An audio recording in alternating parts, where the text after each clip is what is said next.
Help me, please. Oh, I don't know about that. Ask one of the others.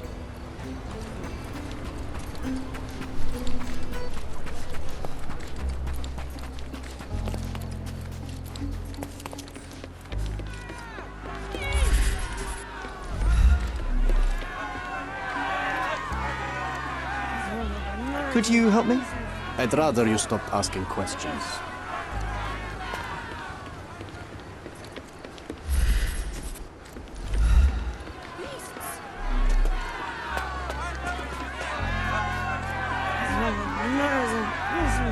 Could you help me? Oh, I don't know about that. Ask one of the others. Oh, I am bored. Call me when you find the answer. Can you satisfy my curiosity? Unfortunately, my casebook is empty on this. Who isn't allowed to visit the crime scene these days?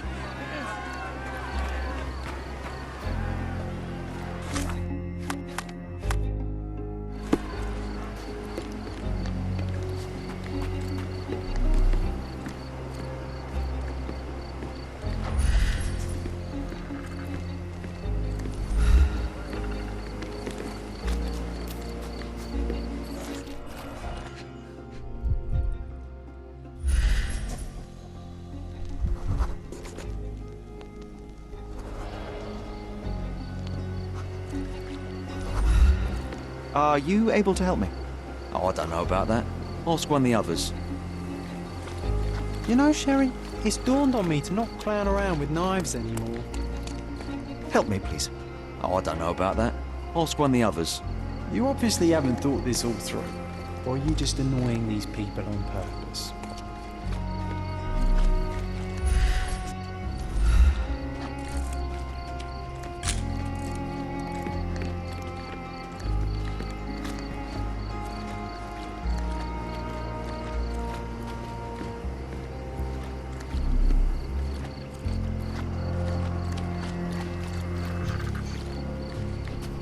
May I ask for your assistance?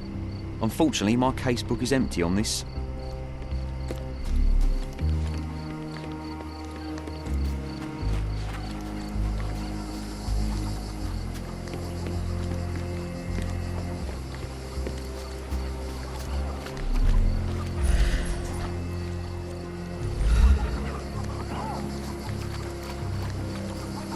No one deserves to end up in a place like this.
Oh, carnelian agate beads, a traditional African adornment.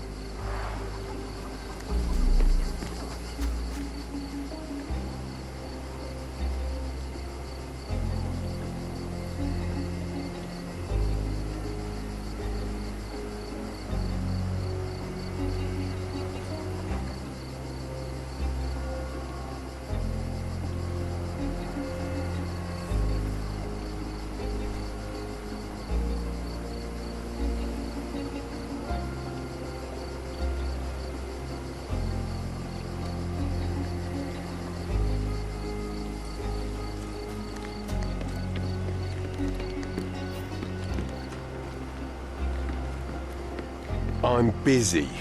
Don't you have papers to fill? City Hall lubberheads.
A single Malpal butt.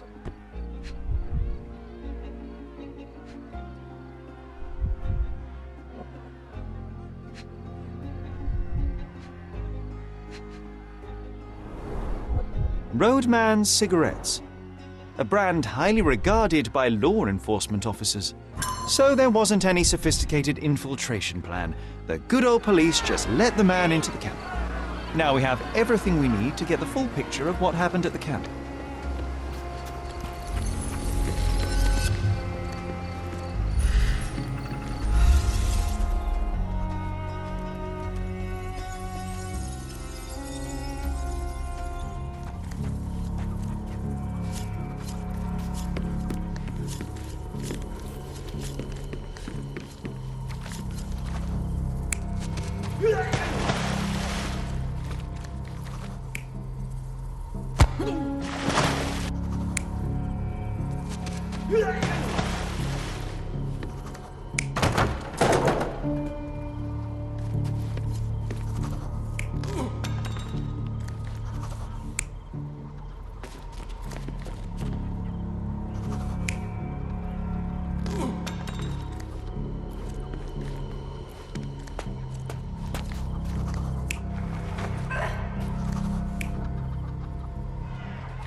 So, we have a thug who came to take a refugee woman with him. She resisted, but he dragged her by force.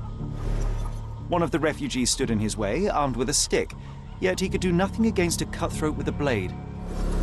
The man didn't anticipate that the other refugees would intervene and stand against him. In the confusion, the woman managed to break free. The thug took fright and fled. He was stopped by the falling crates. He stumbled and fell, piercing his chest with his own blade. However, the wound didn't cause instant death. He managed to stand, but still bleeding, he lost his balance on the bridge and fell. Before all of this, the man had freely entered the camp through the main entrance. The police admitted him after they had a short smoke together.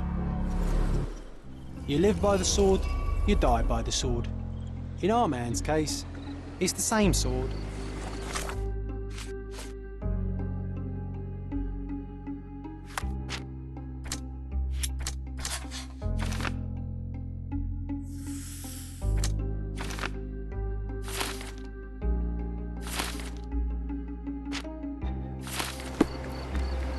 You still here?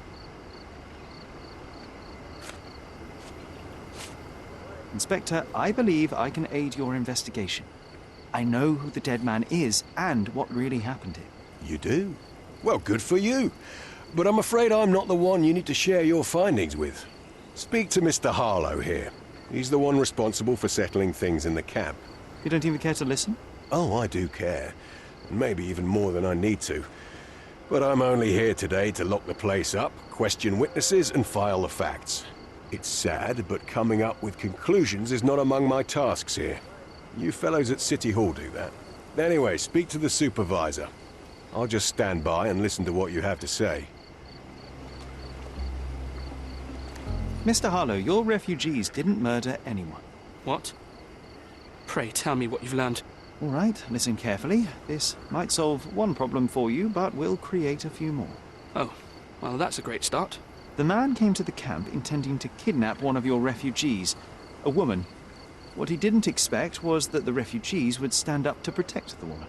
A brawl had broken out. In the chaos of it, the man stumbled over those crates and fell on his own blade. How do you know he fell on his own blade?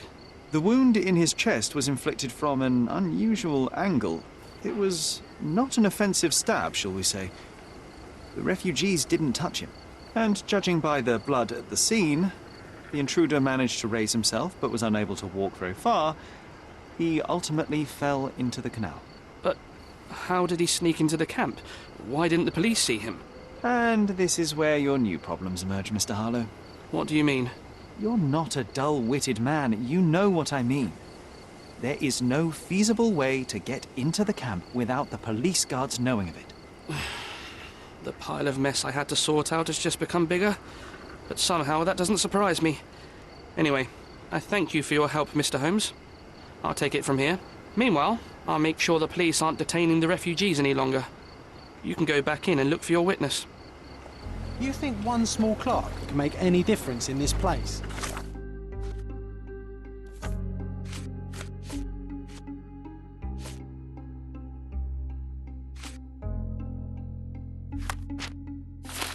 Who knows, John?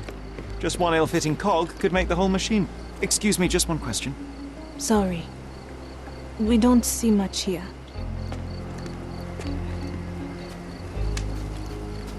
Excuse me, just one question. Sorry. We don't see much here. This isn't working. You might need a different tack.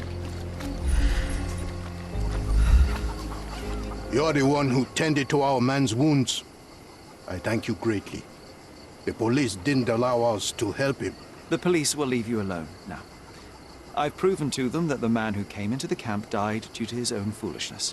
Thank you for standing up for us. But nobody would help us without a reason. You're here because you want something. Yes, I do. I need to speak with the girl drawn here. The dead man came for her too. He wanted to take the girl away, but we won't allow her to be hurt again. What do you want from Naylor? Naylor. She was hurt some time ago. I'm here to find the people who did this and bring them to justice. And to find them, I need Naylor's help. Will you let me speak to her? Justice. There's no justice on this land. But you helped us, so maybe your words are not empty. You can speak to Naylor, if she wants it. But I will be watching you. Hello, Naylor?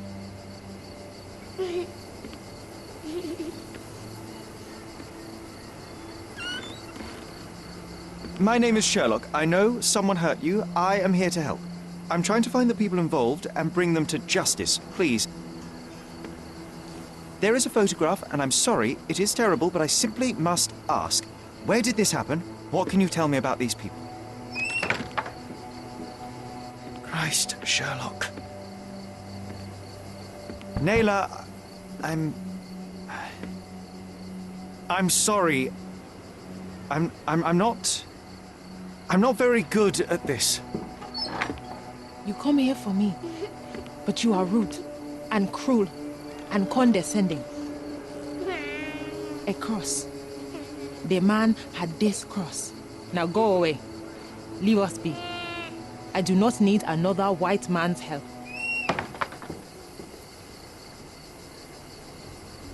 Oh, glad that wasn't me.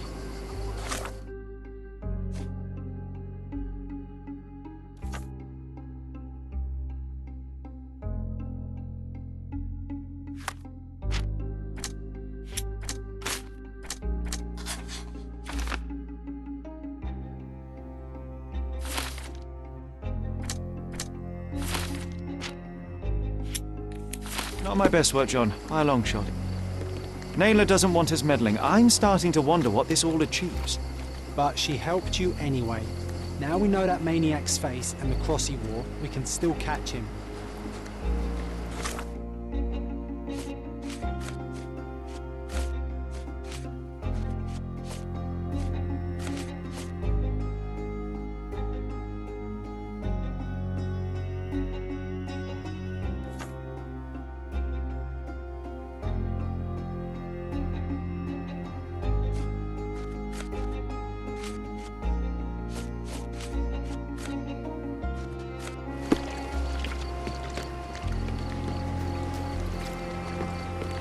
I owe you a lot, Mr. Holmes.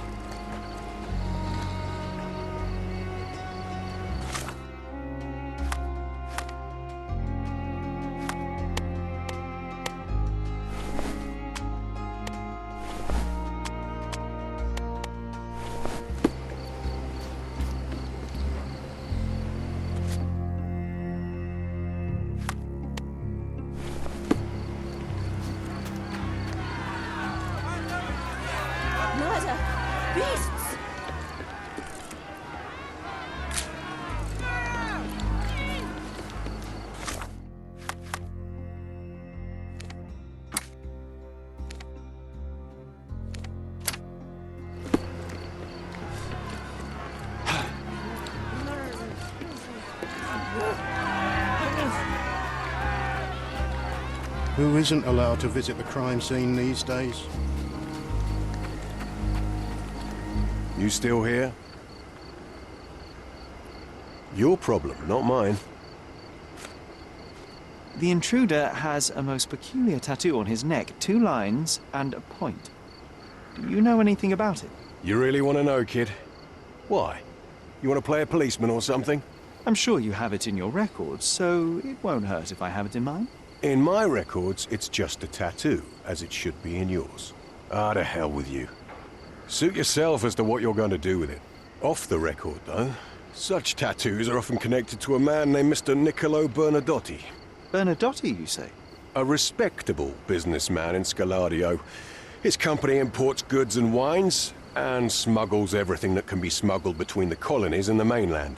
His people can be identified by an obscure tattoo, just like the one over there our friend has. But these are all merely rumors, you see. If Mr. Bernadotti was a criminal, he'd be in prison now. Or hanged, right?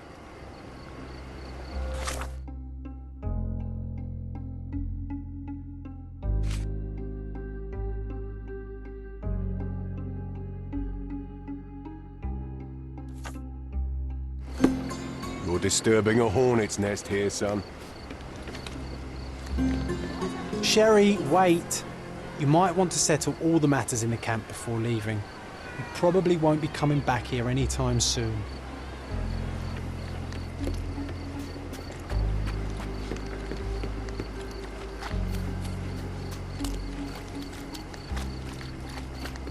Is this familiar to you? I uphold the law, so I'm not answering your questions.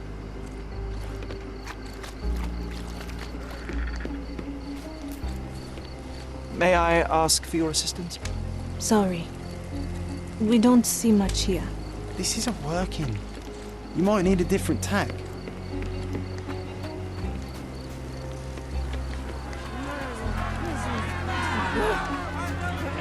It's a shame we didn't learn more about that scheme the guards were talking about. The corruption in Cordona flourishes once more. We simply don't have time for this, John. We need to proceed with the case.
Come closer and try something on.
Excuse me, just one question.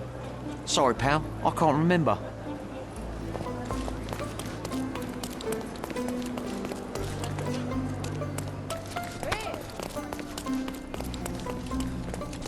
Help me, please. No. Not because I don't know, but because I don't care about your problems. Oh, I am bored. Call me when you find the answer.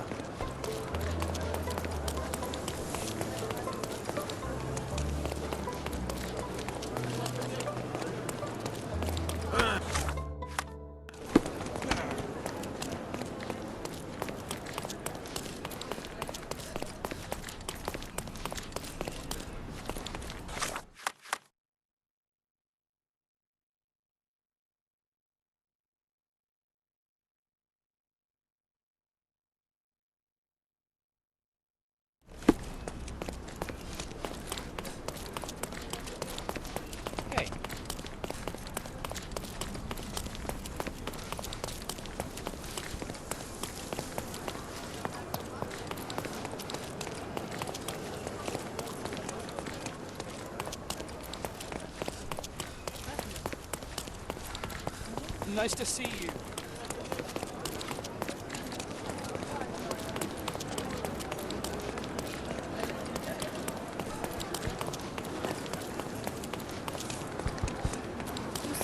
Hey,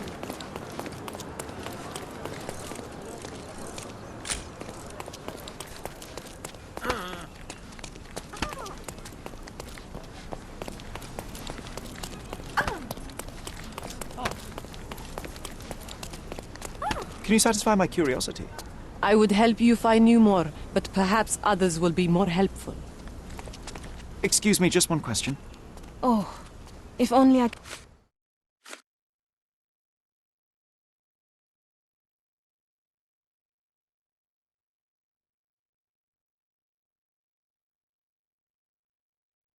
could help you with this. You obviously haven't thought this all through. Or are you just annoying these people on purpose?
It seems they're not expecting guests.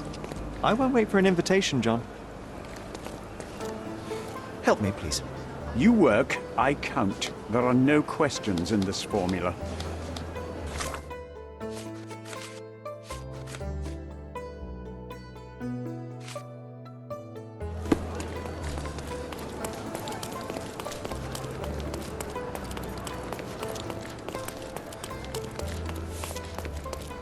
These workers don't look like your average Cordona folk. They're refugees from the camp. That's our way in, Sherry. Hey, yo. This is private property. You lost something.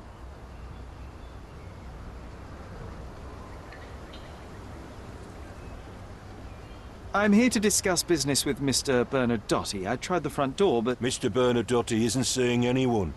You have 3 seconds to walk away or you'll never walk again. Capito? It's in Mr. Bernadotti's best interest to... 1. Listen, the man Bernadotti sent to... 2. I did try to resolve this peacefully.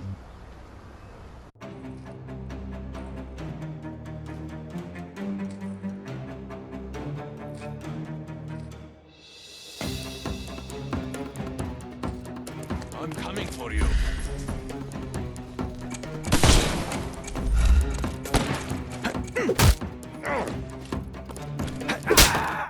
Take a rest, my friend. I'm coming.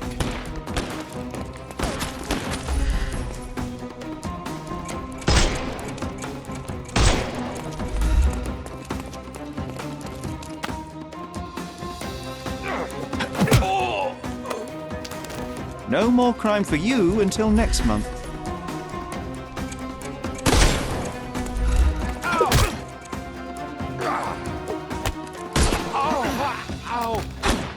The snuff's ready.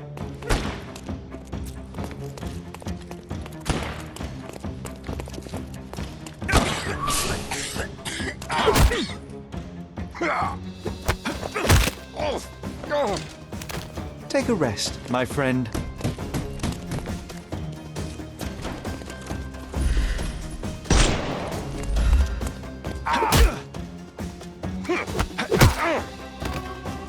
Don't bother moving. Give him the pepper snuff.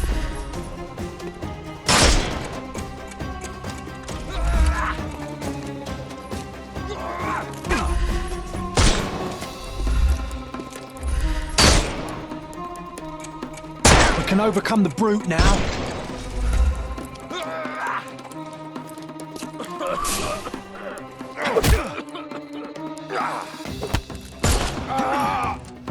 No more crime for you until next month.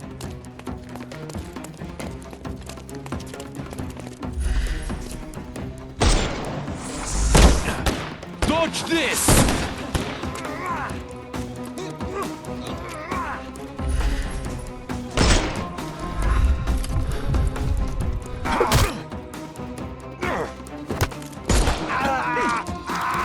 Don't cry, you'll live.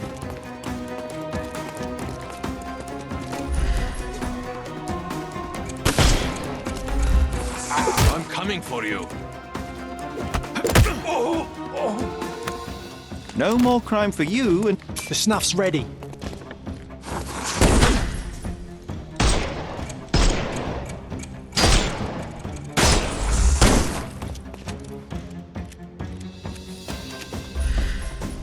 Time to knock this guy out.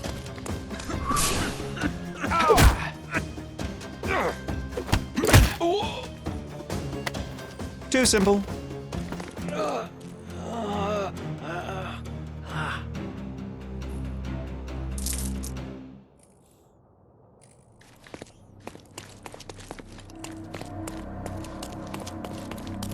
Sherry, look. This seems familiar.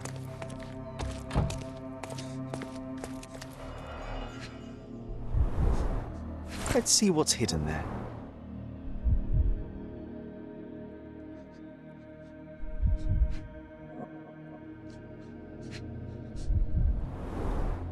Vogel's stolen painting. Isn't it curious how it developed into a much more interesting case?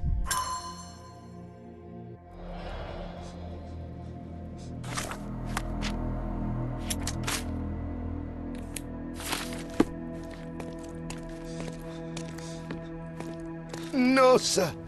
Don't hurt me. It's all right. An Like you amazing didn't piece of harm the culture. folks on the I way imagine here? Many collectors and museums would be interested in having it.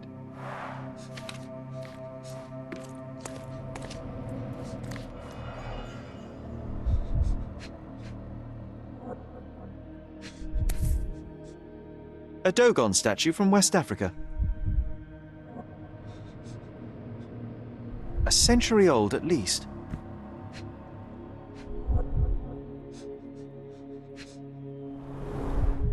Masks, traditional for the Chokwe people of Central Africa.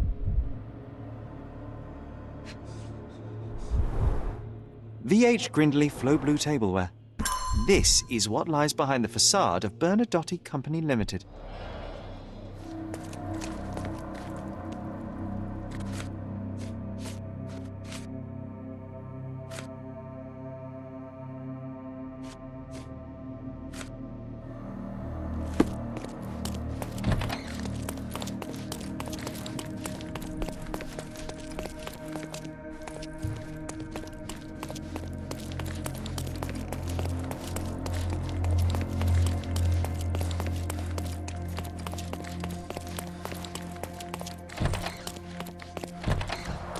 Don't come any An amazing closer. piece of One step and I'll shred you to pieces. Keep standing in my way and no one will ever see you again. Righto.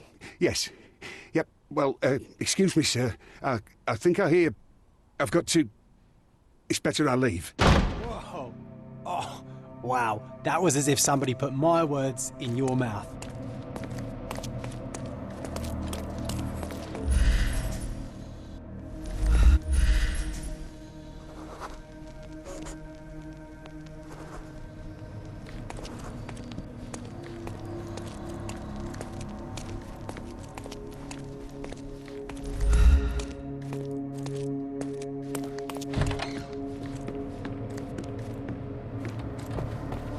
Please don't shoot me. I have a family.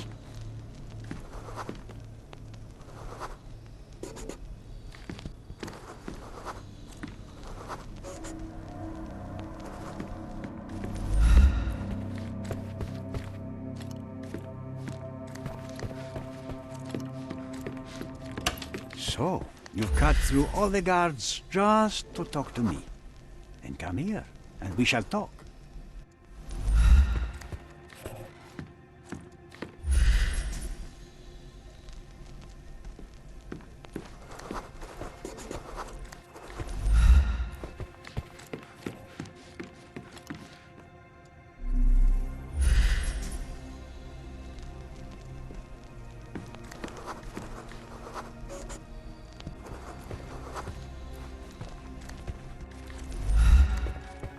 Whenever you're ready.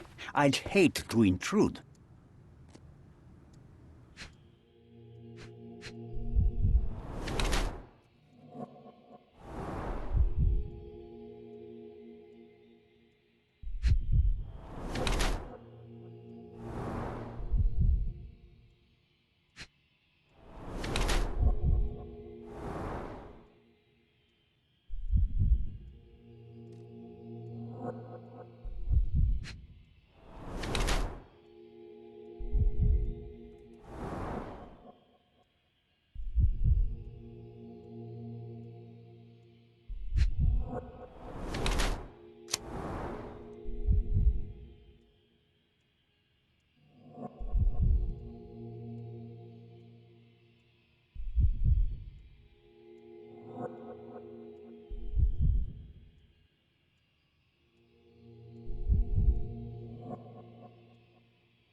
Niccolo Bernadotti, I presume?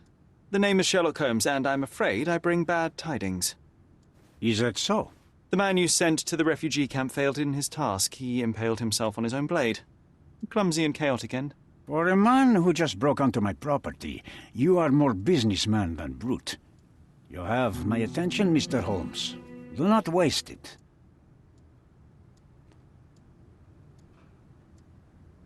As I said, your man was found dead in the refugee camp. He was there to kidnap a woman, but the other refugees intervened to try and save her. The ensuing scuffle resulted in the man's accidental suicide. He sported the same tattoo as your men in this building. In fact, it also bears a resemblance to the one on your neck. Care to explain what business your man had with this woman? You have no idea what you are talking about. I can assure you this was no kidnapping. The refugees in the camp are on edge. What happened there is a tragic accident, one I am not responsible for. For what reason was your man there if not to abduct her? Why would I answer? You are yet to justify your presence in the slightest. Mr. Bernadotti, do you know the name Boniface Mercurio? I do not. Mercurio was a local artist.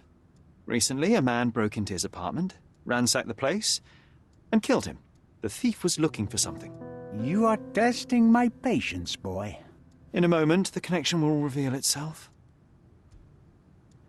I was hired, privately, to investigate the recent theft of a painting from an art gallery. My investigation led me to a man from your organization, and thus, to you, Mr. Bernadotti. That is quite a stretch. Why would I need to steal a painting when I could buy anyone I wanted? Interestingly enough, I spotted the stolen painting in your storeroom.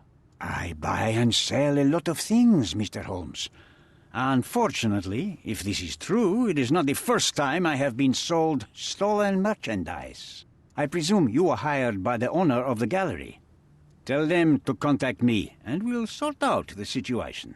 So, this painting is why you broke into my office. So many words, so little action. When you barged into my office, Mr. Holmes, I got the impression you wanted to talk business.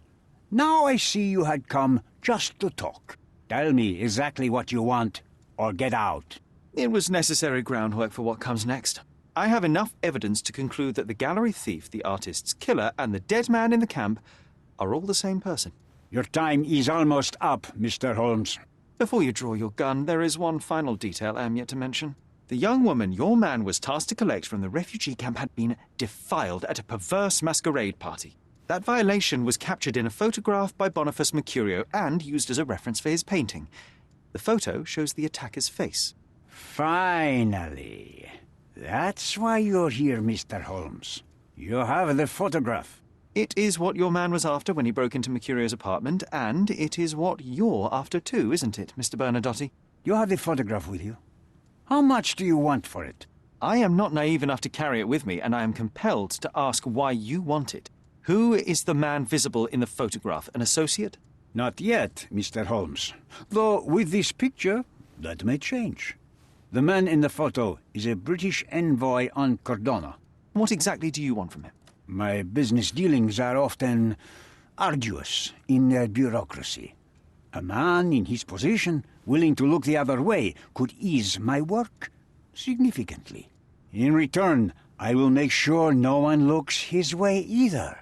A favor for a favor. Also known as blackmail, the modus operandi of any true professional. It was not originally my idea. Mercurio set things in motion, extorting the envoy for the most trivial of ends. Money.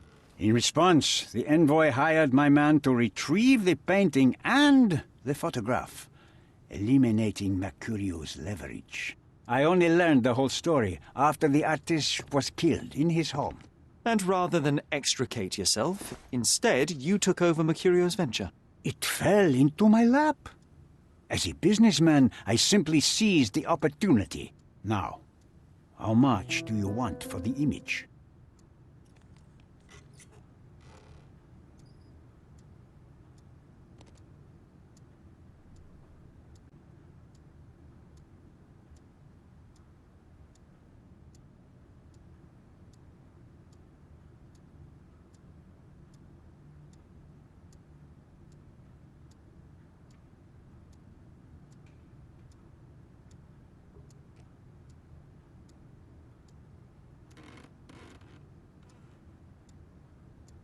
Why should I give you the photograph? Just name your price. What if my price were not money? You claim to have connections, Mr. Bernadotte. Perhaps you could improve conditions for the refugees. Give them a chance for a better life. Ha! I do have connections, Mr. Holmes, but help the whole camp? You are asking too much. I could, however, make arrangements for one person. The woman who was violated will have her own home outside the camp, solely for her and her child. She will no longer be a refugee, but a princess. That I can guarantee. Is that really possible? It will be neither fast nor easy, but I can do it. She deserves it, don't you agree? And as for her abuser, he will serve me, as much as he deserves. So in your plan, everybody will be given their due. Especially you, Mr. Bernadotte. Seems like a fair deal, no? I doubt anyone could offer you better. Simply give me the photograph, and the world becomes a better place. I give you my word. What makes you think you can decide what's best for these people? Such is the arrogance of British imperialism. I take your point.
If I give you the photograph, how do I know you will not come after me? Mr. Holmes, you are not a threat. The local authorities owe me favors. For all your confidence, you cannot actually harm me. Besides, I like you and your approach to business. We are not dissimilar. Pragmatists to a fault. Indeed, I cannot ignore the just outcomes in what you have proposed. All right, take the photograph. You are a hard man to read, Mr. Holmes. I couldn't tell if you actually had it. Fear not. This decision will bear its fruits soon enough. One more thing, Mr. Holmes. Now that I have the photo, you may as well take Mr. Mercurio's painting back to the gallery. Please, send my apologies.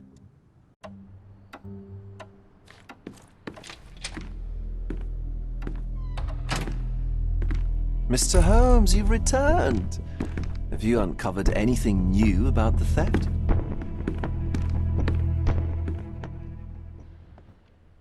I've brought news, but not all of it will please you. Fill me in, Mr. Holmes. I won't shoot the messenger. I tracked down Boniface Mercurio. I presume he wasn't delighted about the situation? He was not having a good day on account of his murder. Killed in his own flat by the same person that stole his painting. Oh, sweet Mercurio. Perishing in the pursuit of his art. How apt. I will miss his exceptional sense of humor. I located the thief, but found him rather cold. He was tight-lipped about the painting, too. Ha! He's dead. How very droll, Mr. Holmes. One presumes you were not responsible? It was an accident at the refugee camp. He impaled himself on his own knife. Life is nothing if not cruel and capricious. What about the stolen painting? Have you located it? Yes, it's here. Splendid! I'm most grateful, Mr. Holmes. It must have been a difficult task. Will you share your adventures with me? I cannot, Mr. Vogel. The story is much like your undergallery. Not for everyone's eyes and ears. So sometimes you do hide the truth. What has happened to your crusade? I'm not on a crusade. I simply do not owe you the story. It was not an attack, Mr. Holmes. If you've chosen to keep secrets, I'll respect it. Besides, the truth is often more boring than the mystery. No? It is what it is, Mr. Vogel.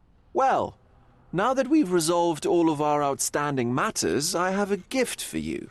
I took the liberty of having it delivered to Stonewood Manor. I am told it belonged to your mother.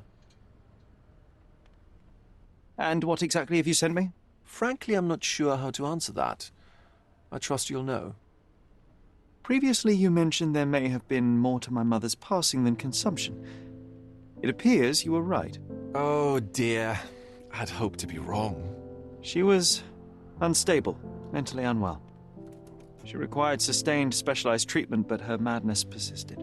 I knew that Violet had disappeared from the public eye, but had no idea of her suffering. I cannot imagine what you're feeling. I'm fine. Thank you, Mr. Vogel. I am curious to see what you have procured.